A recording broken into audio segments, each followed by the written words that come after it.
ખેડૂત મિત્રો, પાકના રોગ વહેલી તકે ઓળખવા એ ઉપજ અને નફો બંને માટે જરૂરી છે.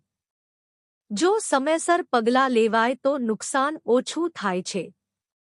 અહીં છે કેટલાક મુખ્ય લક્ષણો. 1. પાનનો રંગ બદલાવ, પીળા, ભૂરા કે કાળા ડાઘ આવવા એ રોગનું પ્રારંભિક નિશાન છે.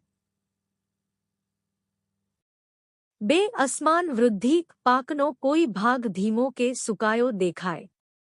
3. પાન વાળાવું અથવા કરચલી પડવી, વાયરસ કે ફૂગનું સંકેત હોઈ શકે. 4. કીટકોના નિશાન, પાન છિદ્રવાળા કે કાંટાવાળા બને. 5. તણાવના લક્ષણો, ફૂલ ન આવવું, બીજ ન ભરાવું. વહેલી તપાસ માટે ટિપ્સ. દર અઠવાડિયે ખેતરની ફરજિયાત મુલાકાત લો. પાનની નીચલી બાજુ પણ તપાસો. મોબાઈલ કેમેરાથી ફોટો લઈને કૃષિ નિષ્ણાતને મોકલો. કુદરતી કે રાસાયણિક નિયંત્રણ તરત શરૂ કરો. યાદ રાખો, વહેલી ઓળખ એટલે ઓછું નુકસાન અને વધુ ઉપજ.